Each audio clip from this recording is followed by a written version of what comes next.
Hi, this is James with Tabletop Gaming Guild, and today we're going to take a look at Tabriz, which is a 1 to 5 player game published by Crafty Games. In this game, you're going to be a carpet weaver, and you're going to try to be working to be the most prestigious master carpet weaver in Tabriz. And you're going to be doing this by increasing your skill and completing contracts with the different people in Tabriz. And you're going to be trying to do this to gain the most prestige by the end of the game, and the person with the most prestige is going to win. Let's go ahead down the table here. I'm going to show you how to play Tabriz, and then we'll come back and I'll give you my final thoughts.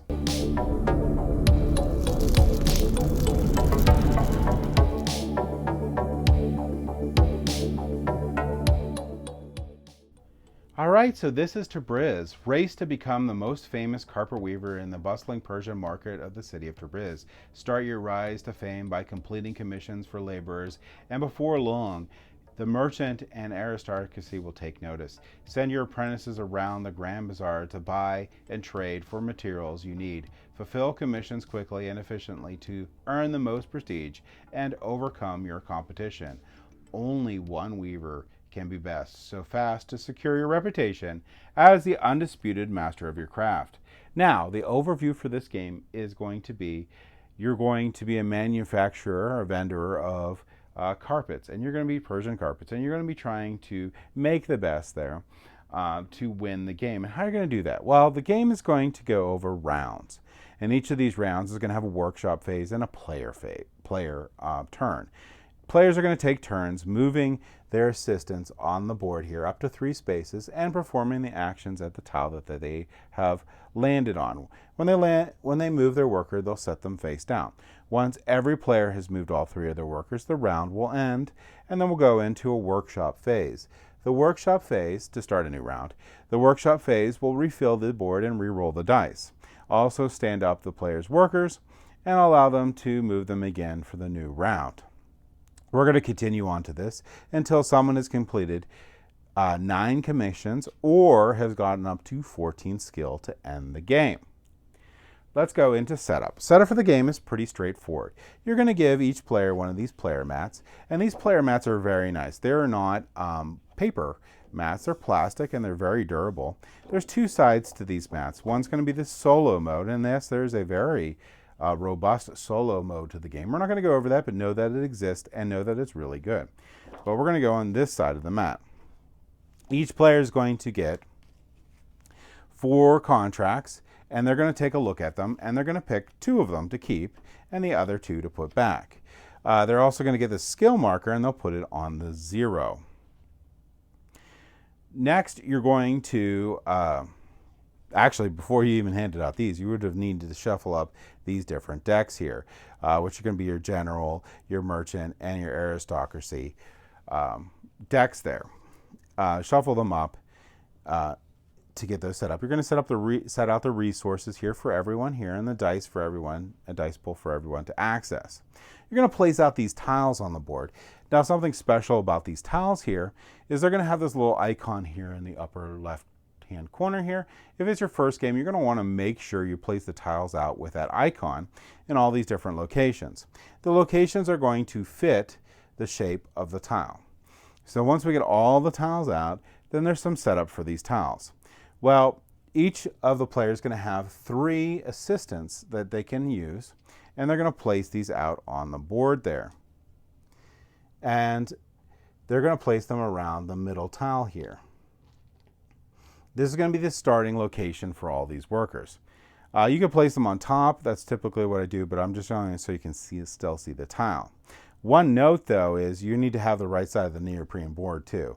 We're playing for 5 players here, so the 3 up is good. The other side is the solo side, which is only good, or 2-player side, so 1 to 2 players. Other than that, you're going to be using this side of the board. Additionally to that, you're going to be filling these market tiles to start off with. You're going to look at the bottom here, and it's going to tell you how many starting resources each of these tiles are going to get, and you'll place those out. Some of them are going to have this little 3+ on there, and that's going to mean that only if you're 3 or more players will you place a resource on that tile. So there's several tiles like this. Some of them, like that purple one over there, don't have any starting resources. But there's some other special locations. So for this one here, you're going to roll 3 black dice and place them out on the tile. For this one here, you're going to roll 1 die, 1 gray die, and whatever resource it lands on, you're going to place out on this tile.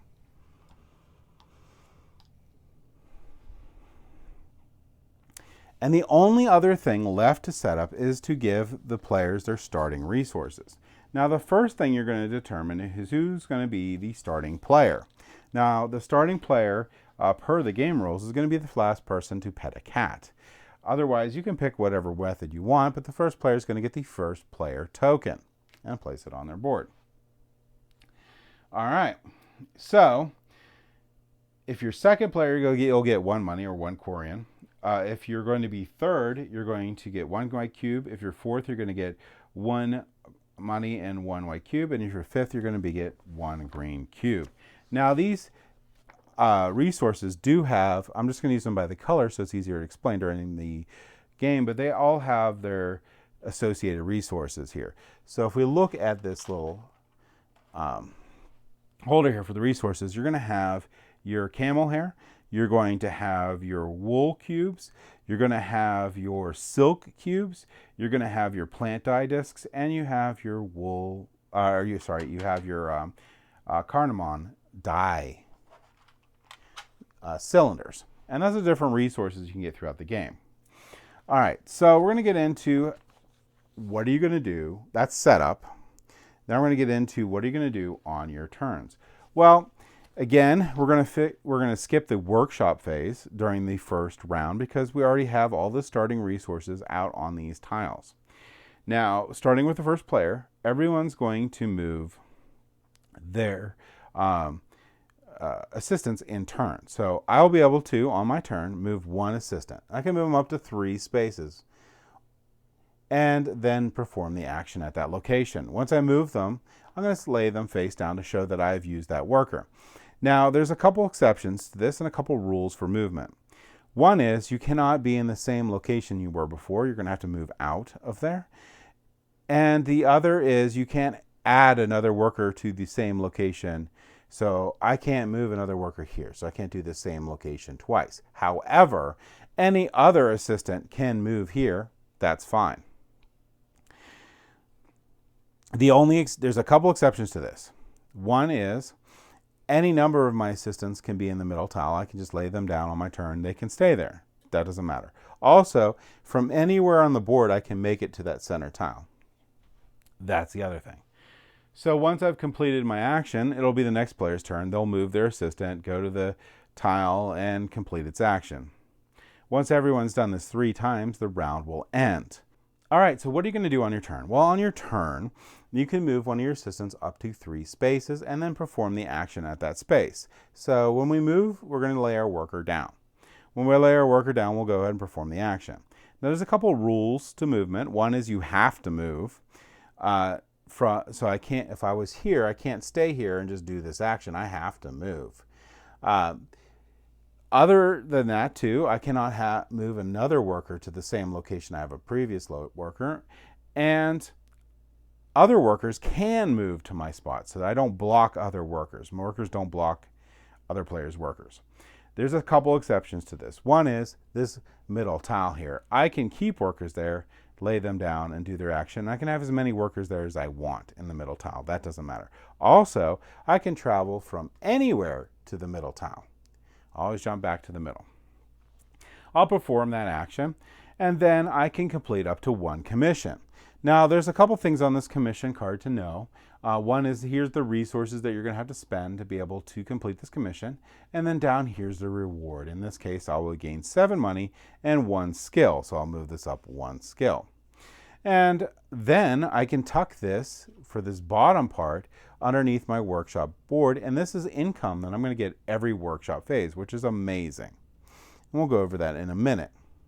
Now, as I move up on this skill board, I'm going to unlock different things. So here, I'm now going to be able to get these merchant cards here.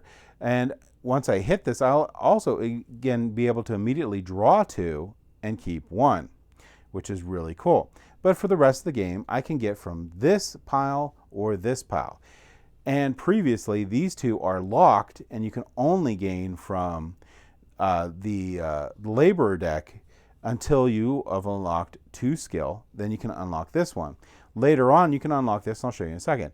If I move up to here, I can move my worker up to 4 instead of 3. If I move up to here, I can now get the aristocrat cards here, and I will actually immediately be able to draw 2 and pick 1. Which is nice. So that'll unlock all these different contracts I can get. Again, you're limited to only this contract for the game until you unlock these things on your skill sheet.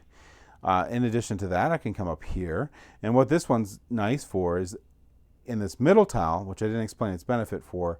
I can, when I draw 4 new contracts, I get to keep 2 instead of 1. Over here, I can complete 2 contracts per turn. And here I can gain 2 prestige, and then there I gain 2 prestige. Now, after movement, that draws me into what else can I do after I complete the action. I can complete 1 contract, unless I have unlocked that. And again, once I complete 1 contract, I pay the resources on here, I get the reward, and I can place it down here for future income. Once everyone has moved their workers, then we go into the workshop phase. Now the workshop phase here is going to have a couple different steps that you're going to have on it. You're going to refresh the market. So we're going to re-roll any of the dice, so that all the dice were rolled. We're going to refresh these markets here. What we're going to do is we're going to look at how many it says here with a little hand on the right we're going to place on this market here. Now, if we ever overfill a market, the market gets reset. And what happens when the market gets reset with this little icon here is all of these resources get placed back, and this market is closed for the round, so there won't be anything on it. There's some exceptions to that, like this green one here on the advanced side, on the basic side, has this little symbol here, and this means that this will always, no matter what, have a green resource, period. If a person buys that resource on their turn, before their turn, and right at the end of the turn, they'll replace that green resource. It'll always have 1. All right. Now, there's a couple dual tiles here. In dual tiles here, you're going to look and it's going to put a red and a green. These are both independent of each other. So you'll place a green here, and if this overflows, it only affects the green. And you'll place a red here, and if this overflows, it only affects the red. So you refill all these market tiles. There's going to be some unique locations when you re-roll the dice. Like this one, when I re-roll the dice, I'll put the resource out, and so on. And last thing you're going to do is you're going to place move the first player marker to the player on the left, and they'll be the first player for the round. And we're going to keep on doing this until someone has finished their 9th contract, or we have got to 14 skill. At that point, the game will end, and the person with the most points are going to, with most prestige points, are going to win.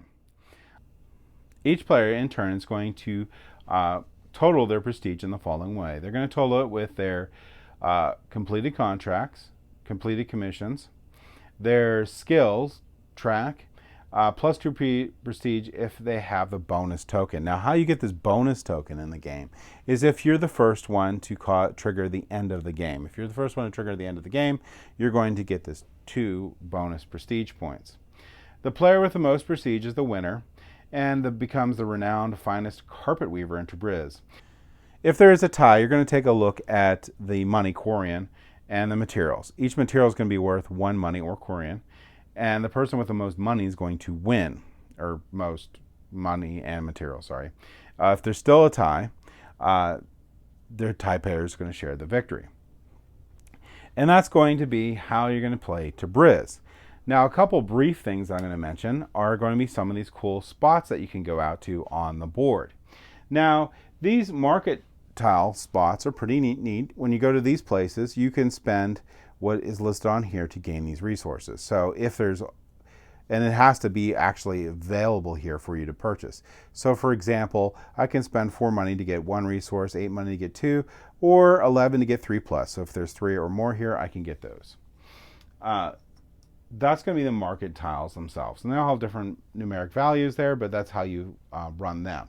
These spots here are going to be one-way trades. You can pick one of the 3 options here, and that is the only option you can use.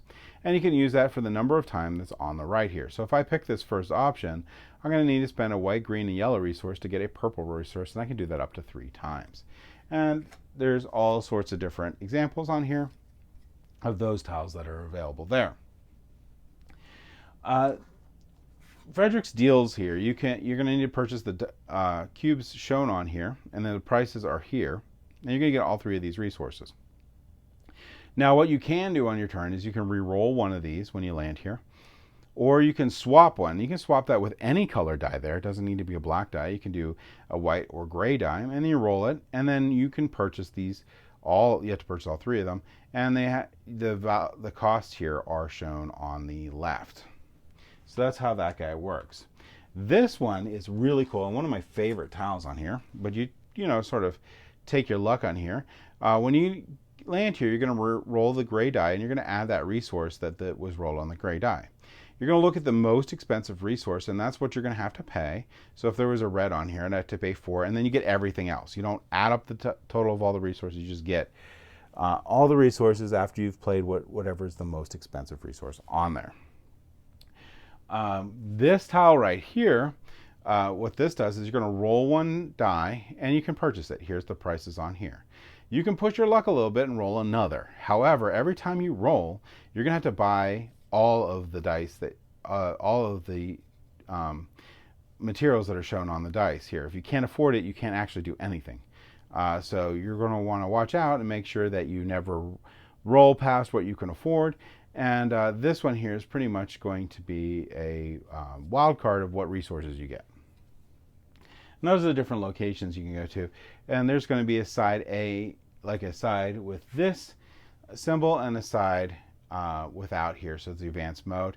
Once you've played your first game, you can shuffle these up either with showing random sides, or you can just pick the advanced side. Now this middle tile right here, this middle tile lets you draw 4 cards and keep 4 contracts.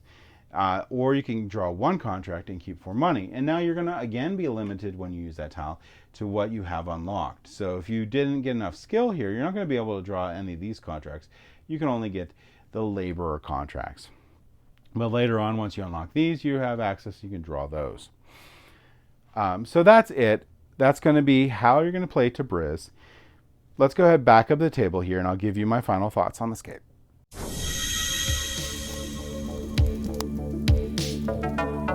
All right, so that was Tabriz. Now, component quality for this game is amazing.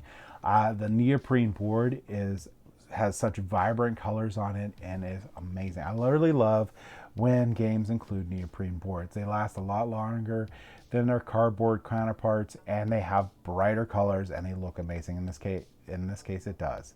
I really like the market tiles, and I like they're double-sided, and you can have the more advanced side, or you can do mixtures later on of it. I love the big chunky dice that come with the game, or just chunky dice, I could say, that come with the game. The card quality is great, and the wooden cubes are great for the resources. So component quality for this, I have no complaints. Very good. Like the silk-screened assistance, that's really cool. Very good component quality for Tabriz. Yeah. Art itself, really like too. The art in the game is very thematic and really, really nice and really well thought out. So I appreciate the art in the game also. Now gameplay. Gameplay for this game, even though it took a while to explain each of the things, it's actually very fluid. The longest part of this game is actually setup. Once the game is going, and the setup doesn't take that long either. Once the games get going, it's very intuitive and the game flows by very quickly. People will get into strategies very early into the game because the game clicks pretty early. There is a lot of replayability in this game because there's a different routes to success, and which contracts you get vary in the game, so people will go into different routes. There's a little less player interaction than you would expect from a normal worker placement game because you don't block other people's workers out. Not that that's a bad thing. More of what's going to happen in this game is you're going to be trying to look to see what other players are going to do or need, and maybe you try to go to that place first and buy out the resources so they're unavailable for the other players, so it makes them harder to fill out the contract that they were so obviously trying to get those resources for.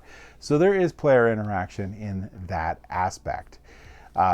Overall, though, this game is very snappy turns, which I do appreciate a lot, and very easy to teach, which I appreciate a lot. Not often do games make it into my collection, but this game is definitely making it into my collection. I feel that this is a game that I can bring out with my family and play pretty frequently and have everyone enjoy it, which is a big deal for me. I would consider this game a family weight game. I don't consider this game like a heavy, so I would say like low, medium weight. It's not going to be for a game for someone that's never played games before. You're going to have to teach some mechanical concepts that exist in this game to them. But this is a pretty low barrier entry game here that is a lot of fun and has strategy to it.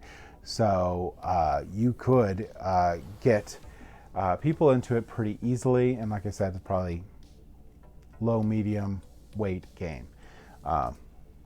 Overall, like I said, very impressed with this game. If you're looking for a lighter worker placement game that is pretty broad in the spectrum of people that you can play with, and it's not going to be one that's just only for those heavy gamers out there, this game here is going to be for you. Also, this can develop some pretty cool strategies too, so it can be good with some of the people that play lots of Euros. But overall, that's my thoughts on it. Thank you for watching.